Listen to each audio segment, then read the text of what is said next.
آج ایک تو تمام ججز نے اپنی خاموشی توڑی ہے اور بڑا ہی آپ کہہ سکتے ہیں ایکٹیولی پارٹیسپیٹ کیا ہے آج کی سماعت کے اندر. ایسے سوالات آئے کہ آج ہم نے دیکھا کہ جو اٹارنی جنرل ہیں وہ بھی ان کے سامنے لاجواب ہوتے نظر آئے. یہاں پر جسٹس منیب یہ کہہ رہے ہیں کہ ایک جانب آپ قانون بنا رہے ہیں کہ 5 ججز پر مشتمل بینچ سماعت کرے گا، دوسری جانب پھر آپ ہمارے سامنے آرگیومنٹ رکھ رہے ہیں کہ فل کورٹ تشکیل دیا جائے.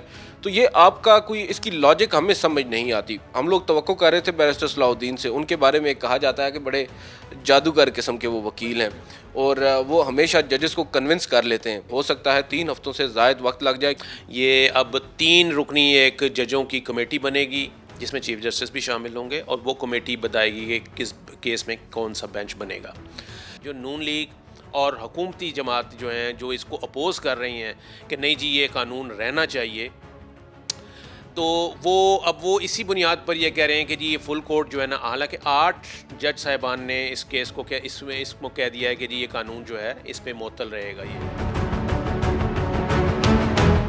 بسم اللہ الرحمن الرحیم. السلام علیکم جی، میں ہوں نعمان مقصود، آپ دیکھ رہے ہیں رپورٹرز ڈائری. بہت ساری خبریں تھیں لیکن آج سب سے امپورٹنٹ خبر جو تھی وہ پریکٹس اینڈ پروسیجر بل کے معاملے پر جو سپریم کورٹ کے اندر آج سماعت تھی، اس پر آج کیا ہوا. ویسے تو رپورٹنگ آپ دیکھتے رہے لیکن اندر کی خبریں کیا آ رہی ہیں اور کیا ہونے جا رہا ہے، حکومت کی کیا حکمت عملی ہوگی، اور جو آئندہ آنے والی سماعت ہے اس میں حکومت کی کیا تیاری ہے، اپوزیشن کیا کرنے جا رہی ہے، اس سے متعلق اہم باتیں کریں گے عدیل سرفراز کے ساتھ. اور کامران خان صاحب ہمارے ساتھ ہیں. سب سے پہلے عدیل سے بات کریں گے کہ عدیل ہمیں یہ بتائیں گے کہ آج کی جو سماعت تھی، عدیل کیا چیز آپ کو اس میں متفرق نظر آئی کہ اس کیس کے اندر عدالت کا موقف کیا تھا اور حکومت جو تھی وہ کیا بتانا چاہ رہی تھی عدالت؟ اچھا، آج کی نعمان صاحب جو سماعت تھی وہ گزشتہ 2 سماعتوں سے یکسر مختلف تھی.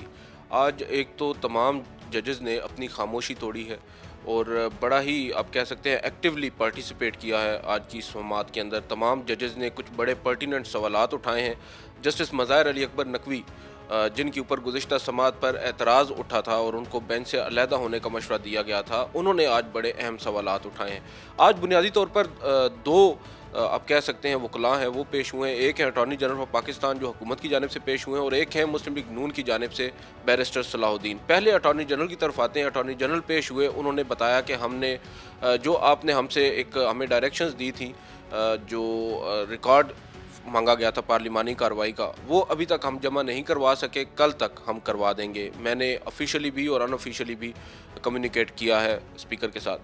اس کے بعد وہ آئے، انہوں نے کہا کہ میری آج ایک پرٹیکولر درخواست ہے جس پر میں دلائل دوں گا، اور وہ درخواست ہے اس مقدمے کی سماعت کے لیے فل کورٹ تشکیل دینے سے متعلق. انہوں نے اس پر اپنے دلائل دیے، کچھ دیر وہ بولے. اس کے بعد ججز نے سوالات کا ایک انبار کھڑا کر دیا ان کے سامنے ایسے سوالات آئے کہ آج ہم نے دیکھا کہ جو اٹارنی جنرل ہیں وہ بھی ان کے سامنے لاجواب ہوتے نظر آئے. ان کے پاس اتنی زیادہ لیگل بیکنگ نہیں تھی ان کے آرگیومنٹس کے اندر کہ وہ ججز کو سیٹسفائی کر پاتے. بنیادی طور پر جو سوالات اٹھائے گئے ہیں ان میں سے اگر میں آپ کو کچھ سوالات بتا دوں، ایک جسٹس منیب اختر نے بڑی اہم بات کہی ہے. انہوں نے کہا ہے کہ جو قانون بنایا گیا ہے اس میں 5 رکنی بینچ کا کہا گیا ہے. اب یہ دراصل وہ بات کر رہے ہیں اسی Supreme Court practice and procedure bill کی، اور اس قانون کے اندر جو حکومت نے قانون سازی کی ہے چیف جسٹس کے اختیارات سے متعلق، 3 رکنی ایک کمیٹی ہوگی جو بینچز کی تشکیل کرے گی. اب ان بینچز کی تشکیل کے حوالے سے یہ بھی کہا گیا ہے کہ کم از کم جو 5 رکنی لارجر بینچ ہوگا وہ سماعت کرے گا. یہاں پر جسٹس منیب یہ کہہ رہے ہیں کہ ایک جانب آپ قانون بنا رہے ہیں کہ 5 ججز پر مشتمل بینچ سماعت کرے گا، دوسری جانب پھر آپ ہمارے سامنے آرگیومنٹ رکھ رہے ہیں کہ فل کورٹ تشکیل دیا جائے. تو یہ آپ کا کوئی اس کی لاجک ہمیں سمجھ نہیں آتی. اس کے اوپر بارہا انہوں نے کوشش کی. انہوں نے کہا کہ دیکھیں 5 یا 5 سے زیادہ ججز پر مشتمل جو ہے وہ بینچ بن سکتا ہے. اٹارنی جنرل نے یہ کہا. اس کے بعد انہوں نے کہا کہ مسلم لیگ نون، جب بیرسٹر صلاح الدین پیش ہوئے نون لیگ کی طرف سے، تو انہوں نے کہا نون لیگ اس وقت سب سے بڑی اکثریتی جماعت ہے پارلیمان کے اندر. مسلم لیگ نون نے یہ قانون بنانے میں سب سے اہم کردار ادا کیا ہے، وہ کیسے فل کورٹ کی استدعا کر سکتی ہے. اس کے بعد یہاں پر بیرسٹر صلاح الدین نے جب ان کی باری آئی، انہوں نے جسٹس قاضی فائز عیسیٰ اور جسٹس افتخار چودھری کے کیس کا حوالہ دیا. انہوں نے کہا کہ ان دونوں مقدمات میں عدالت سے یہ درخواست کی گئی تھی کہ فل کورٹ تشکیل دی جائے، اور عدالت نے ان کی درخواست پر فل کورٹ تشکیل دیا. یہاں پر چیف جسٹس ریفرنسز تھے نا اس میں؟ بالکل. یہاں پر چیف جسٹس نے اول تو جو آپ بات کر رہے ہیں کہ چیف جسٹس نے کہا کہ وہ صدارتی ریفرنسز تھے. اس کے بعد انہوں نے کہا کہ دیکھیں وہ 2 فاضل ججز سے متعلق تھے, ان کے اوپر الزامات لگائے گئے تھے, اور ان کے اوپر جو الزامات تھے وہ دراصل عدلیہ پر الزامات تھے. عدلیہ جو تھی ٹرائل پر تھی, اور اس کے لیے ضروری تھا, جو آپ کہہ سکتے ہیں عدلیہ کی آزادی کے حوالے سے انہوں نے کہا کہ فل کورٹ کی تشکیل اہم. اس وقت وہ جج بھی تھے.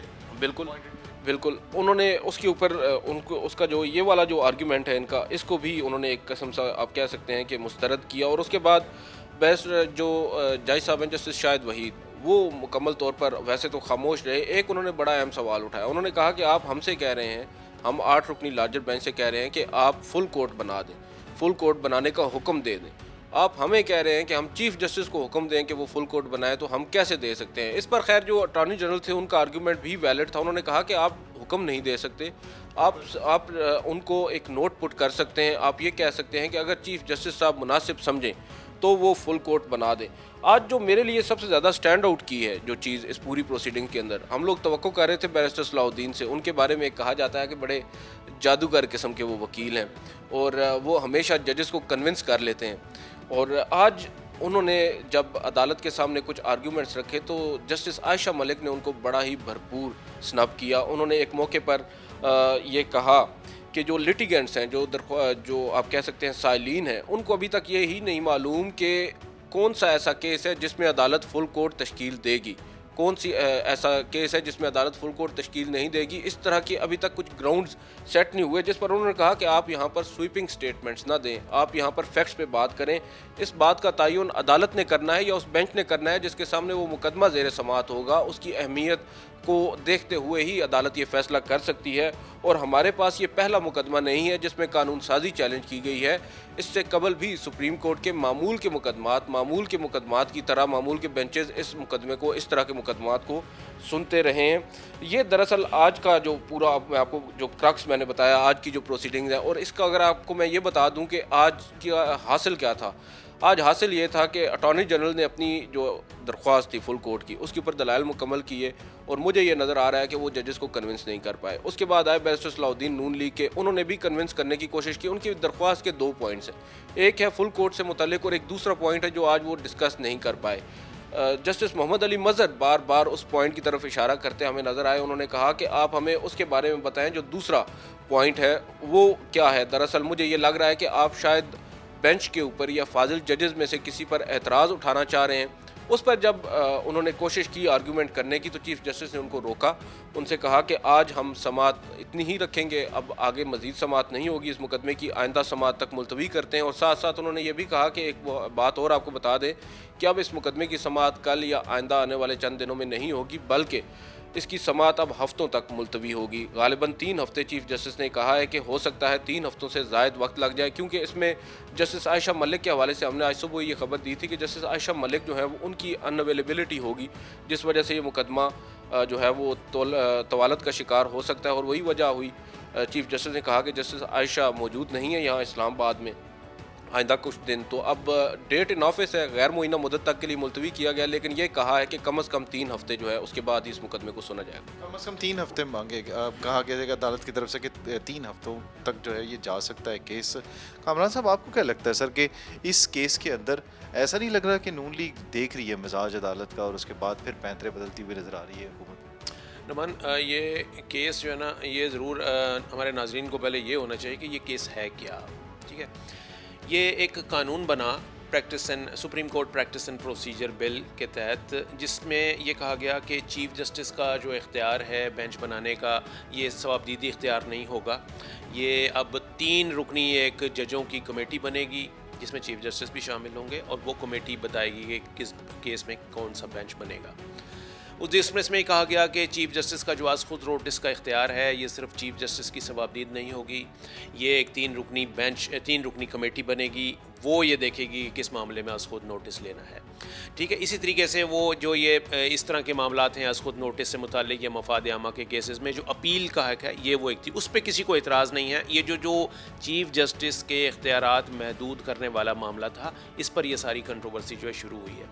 اب ہوا یہ ہے کہ یہ کنٹروورسی اس وقت شروع ہوئی یہ لیجسلیشن پہ ساری پروسیڈنگ اس وقت شروع ہوئی, یہ قانون اس وقت بننا شروع ہوا جس وقت حکومت جو ہے وہ اس میں وہ رسپونڈنٹ تھی اس کیس میں کہ یہ 90 دن کے اندر الیکشن نہیں کرا رہے.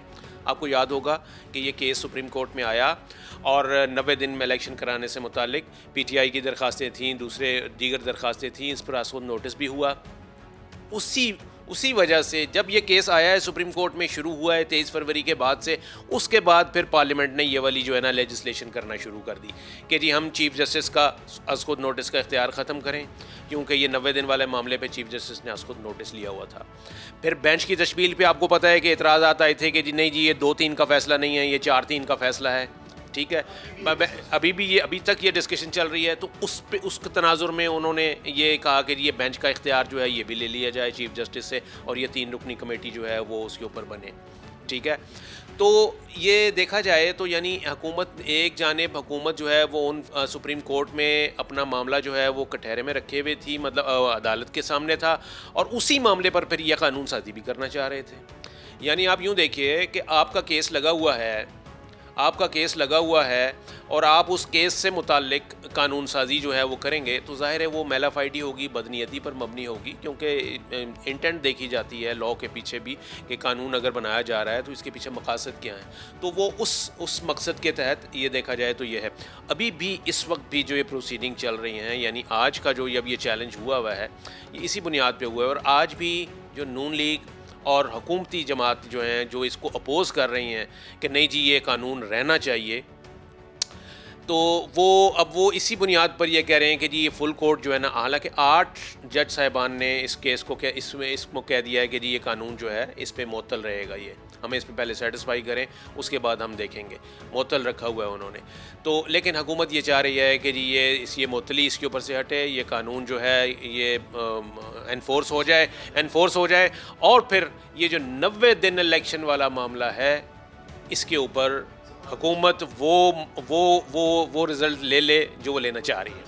یہ تھا جی آج کی سماعت, اس کے اندر کیا ہوتا رہا, اندر کی خبریں کیا تھی, آئندہ کیا ہونے جا رہا ہے, اس بل سے متعلق تمام جو ایکسکلوسیو چیزیں تھی آپ کے ساتھ شیئر کی. اگلی ویڈیو تک آپ مجھے, کامران صاحب کو اور عدیل سرفراز کو اجازت دیجیے. اللہ حافظ.